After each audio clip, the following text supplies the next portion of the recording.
સાથીઓ, જય ભીમ, નમો બુદ્ધાય.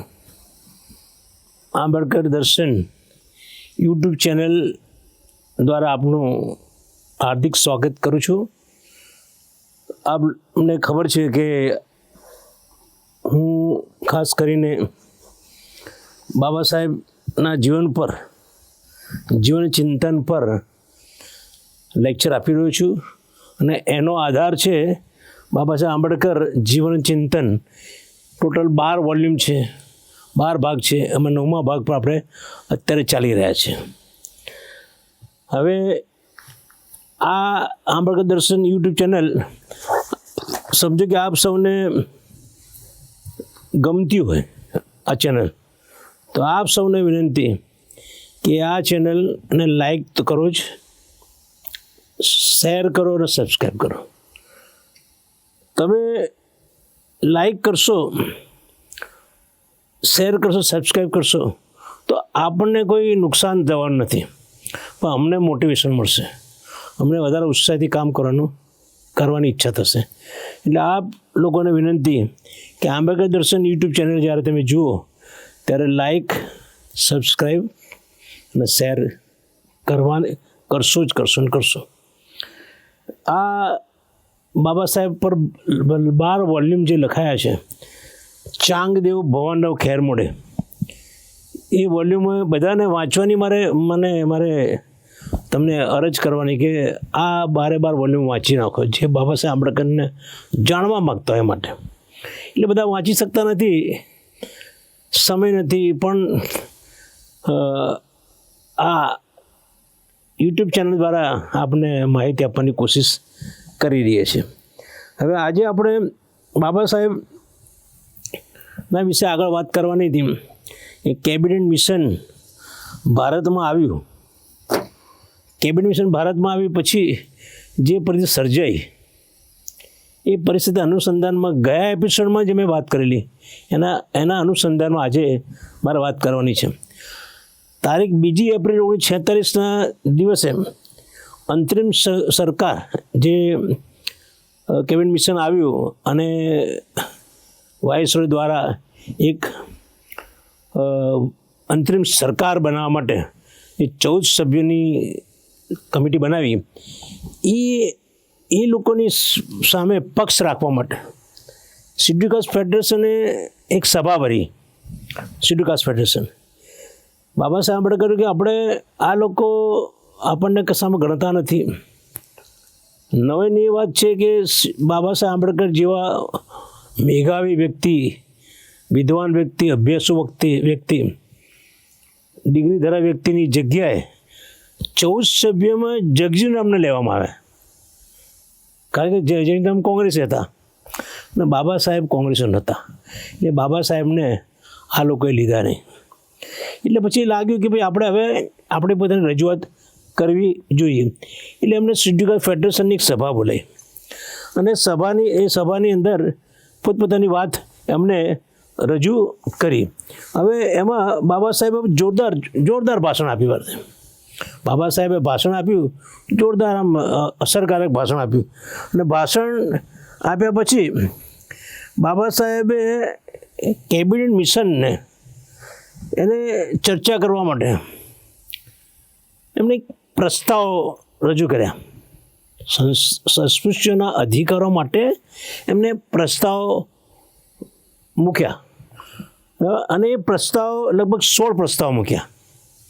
અને આ 16 પ્રસ્તાવનું બાબા સાહેબ કહ્યું કે 16 પ્રસ્તાવ મૂક્યા છે, એનું રિપોર્ટિંગ અંગ્રેજીમાં, આ લેક્ચર હિન્દીમાં આપ્યું હશે બરાબર, એટલે એનું રિપોર્ટિંગ અંગ્રેજીમાં રિપોર્ટિંગ કરવા માટે બાબા સાહેબે આખા પ્રસ્તાવનું અંગ્રેજી રિપોર્ટિંગ કર્યું.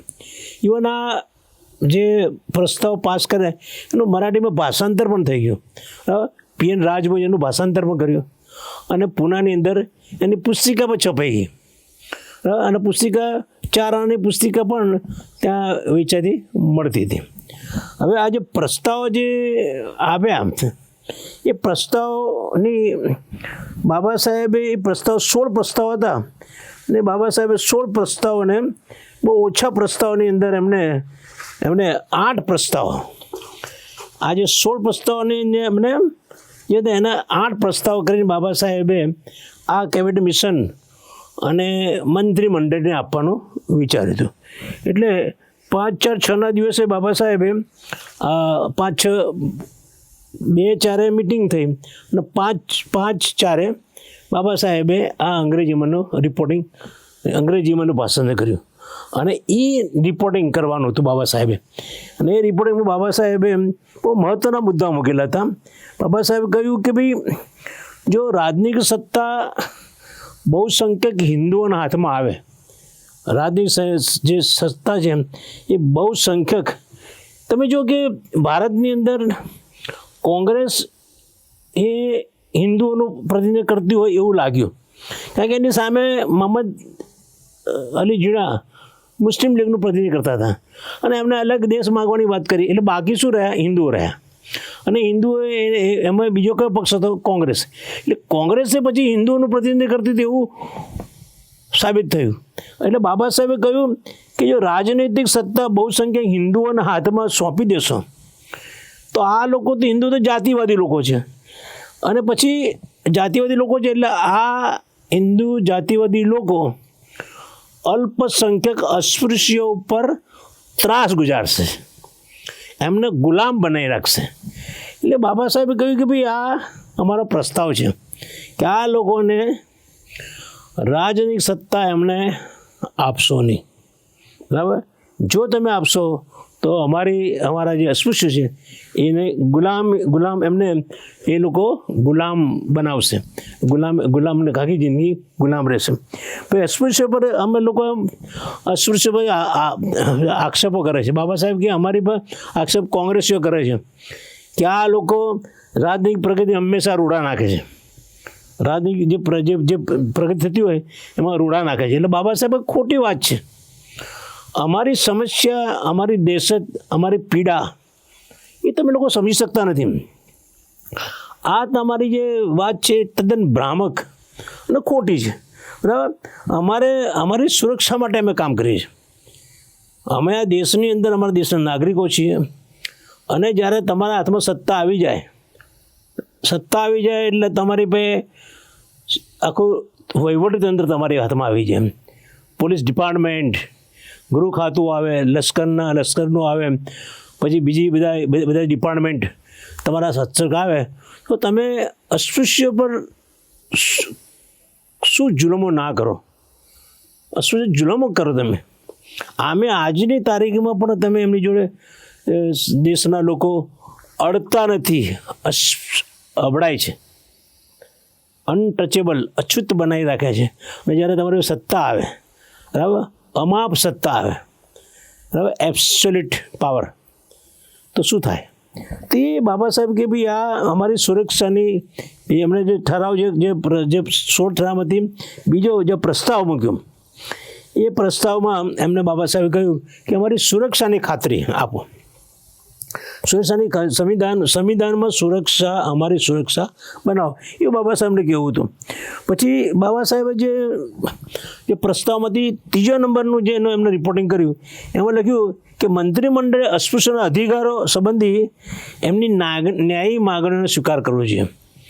આ જે મંત્રીમંડળ છે એ અસ્પૃશ્યના જે અધિકારો જે છે એ ન્યાયી માગણી, અસ્પૃશ્ય અધિકારો એટલે સ્વતંત્રતા મળવી જોઈએ, સમાનતા મળવી જોઈએ, બરાબર, એમને ન્યાય મળવો જોઈએ અને બંધુતા મળવી જોઈએ દેશની અંદર, નોકરીઓ મળવી જોઈએ, બરાબર, એમને રહેવાની વ્યવસ્થા, બરાબર, જ્યાં રહે ત્યાં એમની જોડે કોઈ ભેદભાવ ના રાખવામાં આવે, બરાબર. પછી એમને જે શિક્ષણનું વાત છે, શિક્ષણની અંદર શિક્ષણની અનામત આપવામાં આવે, એમને એવું ભંડોળ આપવામાં આવે તો ભણી શકે.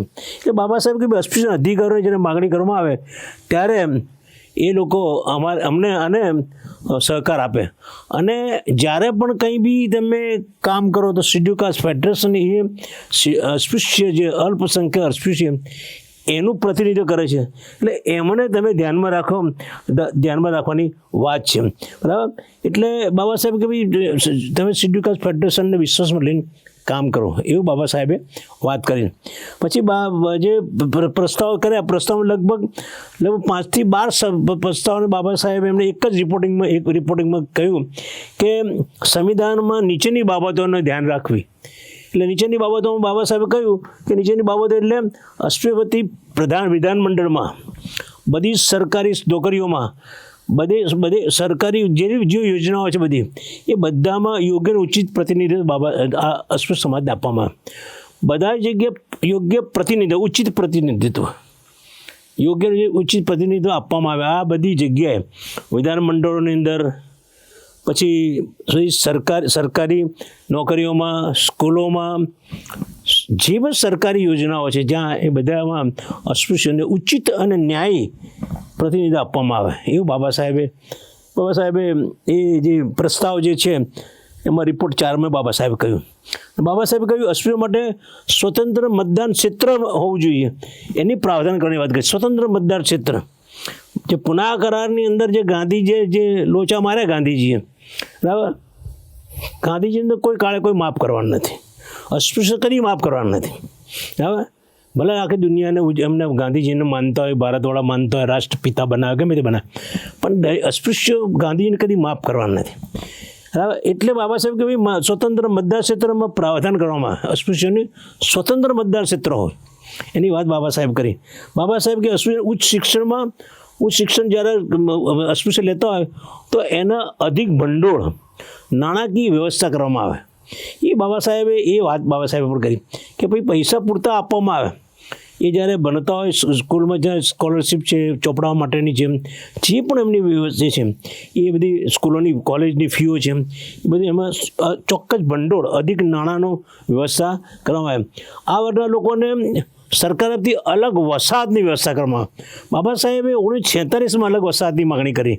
આજે પણ અલગ વસાહતની સરકાર એને અમલ કરતી નથી. આજે પણ ગામડાઓમાં અસ્પૃશ્ય પર જે અત્યાચાર થાય છે, એમની જોડે જે ભેદભાવ રાખવામાં આવે છે, એનું એકમાત્ર કારણ છે કે એમની અલગ વસાહત ઊભી કરવામાં આવી નહીં.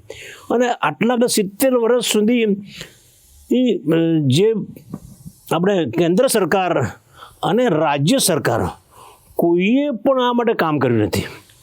અલગ વસાહત જો ઊભી કરવામાં, દરેક જિલ્લામાં અલગ વસાહત ઊભી કરવામાં આવે અસ્પૃશ્યો માટે, તો એ લોકો જે રહેતા હોય એ લોકો જે ભેદભાવ કોઈ રાખે નહીં. કારણ કે અસ્પૃશ્ય જ હોય અને અસ્પૃશ્યને અલગ વસાહત હોય તો ભેદભાવ રાખવાનો પ્રશ્ન ઊભો ના થાય. એટલે અલગ વસાહતની બાબા સાહેબ 1946માં વાત કરી લીધી. પછી બાબા સાહેબે પ્રસ્તાવ 13 જે હતા એનો રિપોર્ટ 5માં કર્યું. ભારત સ્વતંત્ર આપવામાં આવે તો પૂરા ભારતના રાજનૈતિક પક્ષો તરફથી સરકારે અસ્પૃશ્યની અધિકારનું સંરક્ષણ કરવાની વાત બાબા સાહેબ કરી કે તમે જ્યારે સંવિધાન બનાવો તો અસ્પૃશ્યના અધિકારોનું સંરક્ષણ કરવાનું છે, એની વાત બાબા સાહેબે. અને એ મળે એની વાંધો નહીં, પણ પછી અમલ પણ થવો જોઈએ ને. તમે કાયદા કાનૂન ગમે તે કાયદા બનાવ્યા છે, ભારત દેશમાં સંવિધાનની અંદર કાયદાઓ બનાવ્યા છે, ભારત દેશમાં રાજ્ય બંધારણના કાયદા છે, પણ કોઈ અમલ થવો જોઈએ ને, કોઈ અમલ થતો નથી.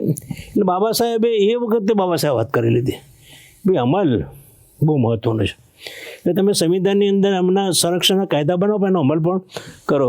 બાબા સાહેબ કહ્યું કે ભાઈ સંવિધાન સભા જાતીય પ્રશ્નોના ઉકેલમાં અસમર્થ રહે. જાતિ પ્રશ્નો એટલે અસ્પૃશ્યતાના પ્રશ્નો છે, એના ઉકેલમાં અસમર્થ રહે, અથવા તે અસ્પૃશ્યના પ્રતિ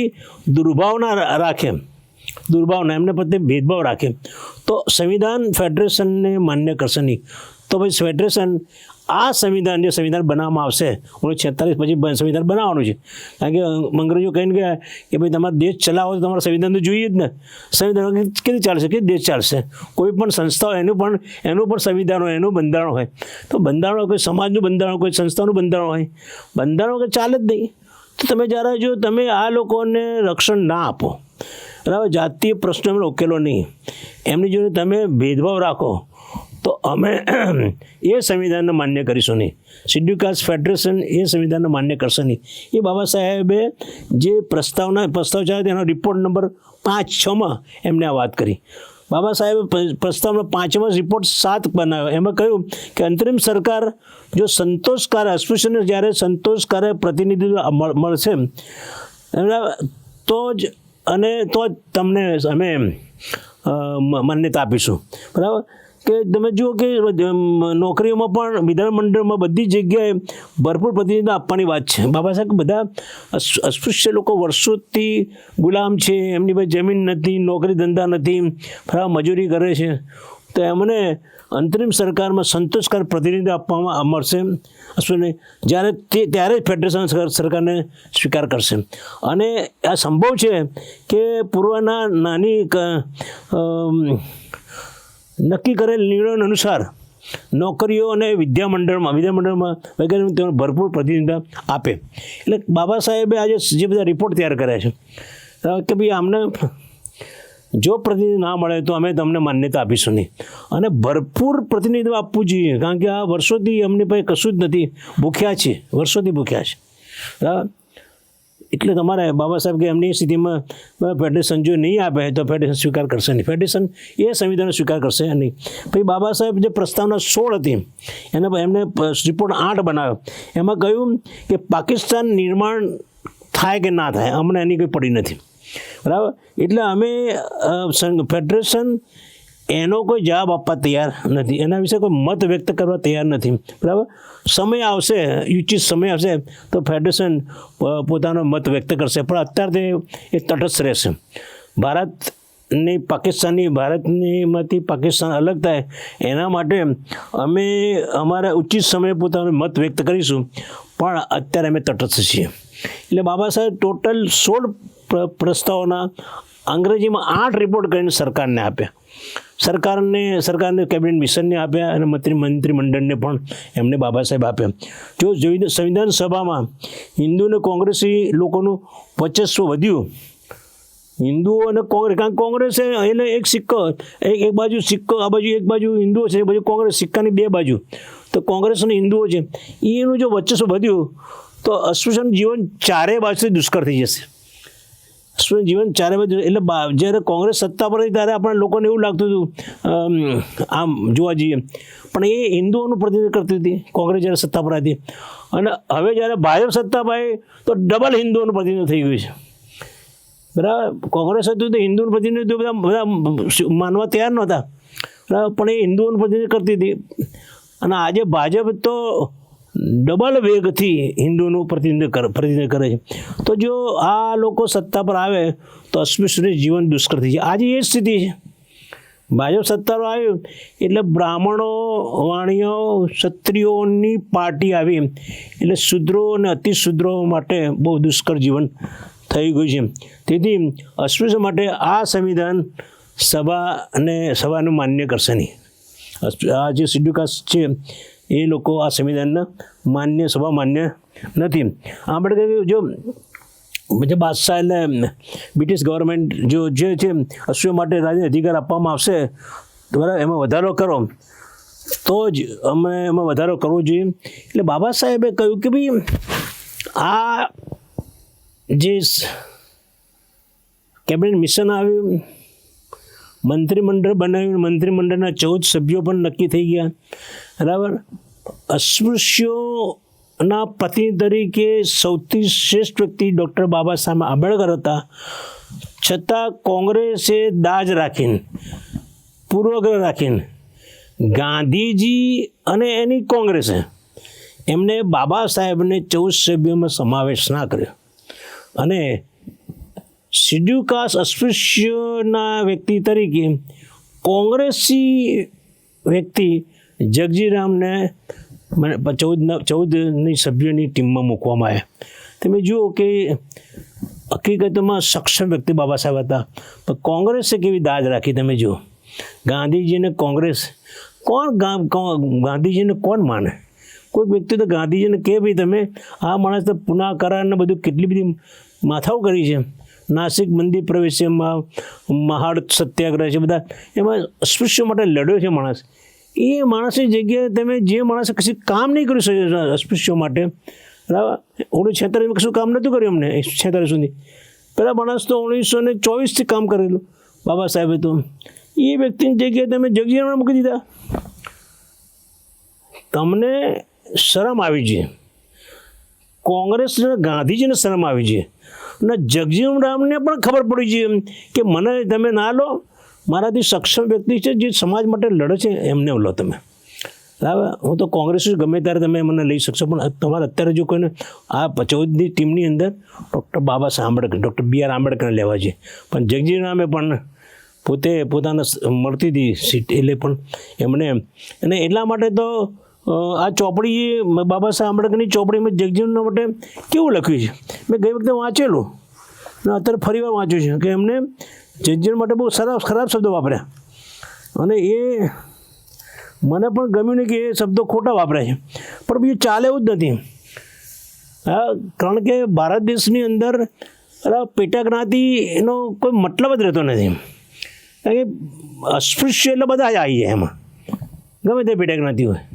બરાબર, જે સમાજ માટે કામ કરે એ બહુ જરૂરી છે. પેટા જ્ઞાતિઓનું પ્રતિનિધિત્વનું મહત્વ શું છે? अल्पसंख्यक प्रतिनिधियों में से आपने एक प्रतिनिधि के रूप में कांग्रेसी व्यक्ति जगजीराम को चुना. पान नंबर 95, पुस्तक नंबर भाग नंबर 9 बाबा एम लख्यू है, अल्पसंख्यक प्रतिनिधियों में से आपने एक प्रतिनिधि के रूप में कांग्रेसी व्यक्ति जगजीवन राम को चुना है. इससे लगता है आप अनुसूचित जाति को अनुसूचित जाति का सही प्रतिनिधित्व न देकर एक अतिरिक्त फालतू व्यक्ति को कांग्रेस की अंतरिम सरकार में मंत्री के रूप में चुना है. आ पान नंबर 95 में लख्यू है. એટલે બાબા સાહેબે વિરોધ એ માટે કર્યો. બાબા સાહેબે આજે પ્રસ્તાવ પસાર કર્યા. શેડ્યુલ કાસ્ટ ફેડરેશન જ્યારે આ બની, કેબિનેટ મિશને જ્યારે મંત્રીમંડળ બનાવ્યું, એટલે બાબા સાહેબે 2 એપ્રિલ 1946માં એક મિટિંગ લીધી, સભા ભરી, સભામાં જોરદાર લેક્ચર આપ્યું અને 16 પ્રસ્તાવ પાસ કર્યા. અને 16 પ્રસ્તાવ બાબા સાહેબનું અંગ્રેજી કરીને લગભગ 8 અડધા રિપોર્ટિંગ 8 રિપોર્ટિંગ કર્યા. એમાં લખ્યું કે અમને અન્યાય થાય છે, અમારા સમાજને અન્યાય થાય છે. જો આ લોકો કોંગ્રેસીઓને બધી સત્તા મળશે તો અલ્પસંખ્યક અસ્પૃશ્યો માટે જીવતર બદતર થઈ જશે. અને આપણે 70 વર્ષ શાસનમાં જોયું છે, આટલા વર્ષો થઈ ગયા છતાં પણ અસ્પૃશ્યોની સ્થિતિમાં કોઈ ફેર થયો નથી. અને એ પછી આવેલી ભાજપ સરકાર એની પણ બાપ છે, બરાબર, જે અસ્પૃશ્યની વિરુદ્ધવાળી સરકાર છે. બરાબર, એ લોકો તો અસ્પૃશ્યો માટે કશું કરવા નથી. ગામડે બધા ભેદભાવ, ગામડે માર, ગામડે સરકાર પણ અસ્પૃશ્યની વિરુદ્ધમાં છે. સરકારના પ્રતિનિધિઓ પણ સરકારની જે નોકરિયાત વર્ગ, જે વહીવટતંત્ર એ પણ અસ્પૃશ્યની વિરુદ્ધમાં છે. બરાબર, જે એમના પક્ષના લોકો છે, ભાજપ પક્ષના લોકો, બરાબર, એ પણ અસ્પૃશ્યની વિરુદ્ધમાં છે. બરાબર, અને ભાજપમાં ને RSSને બીચમાં કામ કરતા ગદ્દાર દલિતો પણ અસ્પૃશ્યની વિરુદ્ધમાં છે. જેના કારણે અસ્પૃશ્યની સ્થિતિમાં ફેર પડતો નથી. બરાબર, અસ્પૃશ્યો એ પોતે લડવું હોય તો અસ્પૃશ્યની એકતા જોઈએ, પણ પોતાના સ્વાર્થ માટે, રાજકીય સત્તા માટે, પૈસાની લાલચે ભાજપમાં ગયેલા દલિતો એ અસ્પૃશ્યો માટે ગદ્દાર છે. એમને ભલે કોંગ્રેસમાં જવું કહેતા નથી કે આપમાં જવું કહેતા નથી, પણ ભાજપમાં જવાય જ કેવી રીતે? કારણ કે કોંગ્રેસના જમાનામાં કોંગ્રેસ એ હિન્દુઓની પાર્ટી છે, પણ કોંગ્રેસ પછી જ્યારે ભાજપ આવ્યું તો એ તો ડબલ હિન્દુઓની પાર્ટી છે. તો પછી દલિતોનું શું થાય? એ વખતે બાબા સાહેબ કહ્યું કે તમને જો સત્તા મળી જશે, અબાધી સત્તા, તો અસ્પૃશ્ય સ્થિતિ બહુ બદતર થઈ જશે. બરાબર, કોંગ્રેસ એમ કહેવાય કે પેલા ઘણા લોકો તો ગામડામાં કહેતા હતા કે ઇન્દિરા ગાંધી એ અસ્પૃશ્ય દલિતો માટે કામ કરે, દલિતોની માં છે. ગામડાના પટેલો તો અસ્પૃશ્ય લોકો કે તમારી માં આવી છે. બરાબર, એવું કહેવાય કોંગ્રેસ અસ્પૃશ્યો માટેની પાર્ટી છે, એવું કહેવાતું હતું. પણ ના, બાબા સાહેબ કહ્યું કે ના, કોંગ્રેસ પણ દલિતોની વિરોધ પાર્ટી છે. બરાબર, અને હવે આજે તો જે ભાજપ સત્તા પર છે એ તો દલિતોની તદ્દન વિરોધી પાર્ટી છે.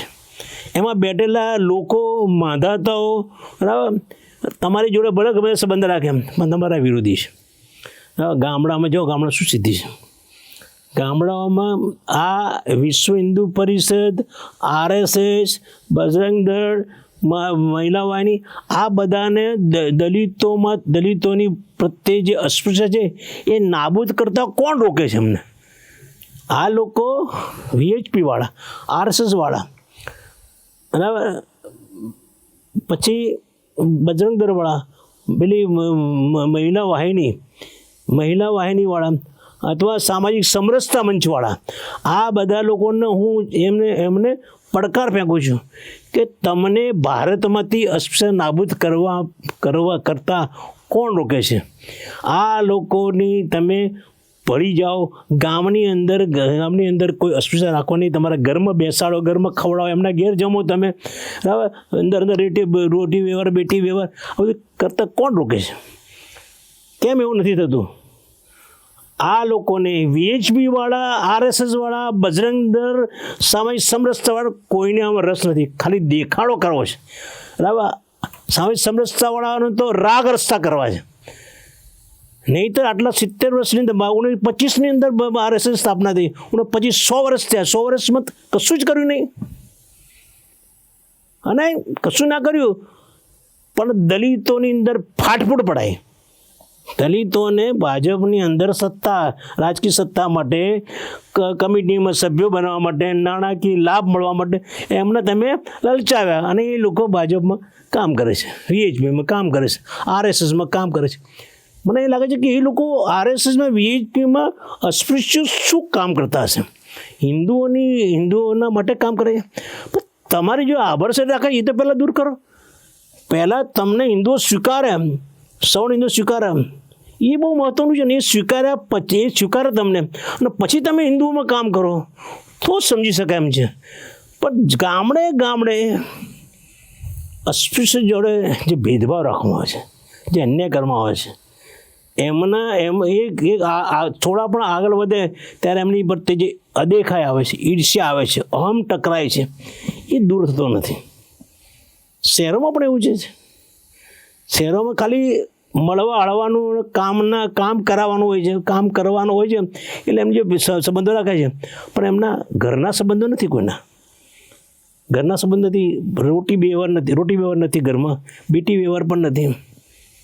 એટલે ભારત દેશની અંદર એક વર્ગને એવો અપંગ બનાવી દીધો છે, પેરાલિસિસ કરી નાખે છે. આ જે સમાજને, અસ્પૃશ્ય સમાજે એવો પેરાલિસિસ કરી નાખ્યો છે, બરાબર. અને એ પેરાલિસિસ કરનારા જોડે અસ્પૃશ્ય એમના ખભે મિલાઈને એમના માટે કામ કરે છે. ત્યારે મને મીર જાફર ને બધા જે સિરાજુદ્દૌલા હરી ગયો એવા મીર જાફરો છે.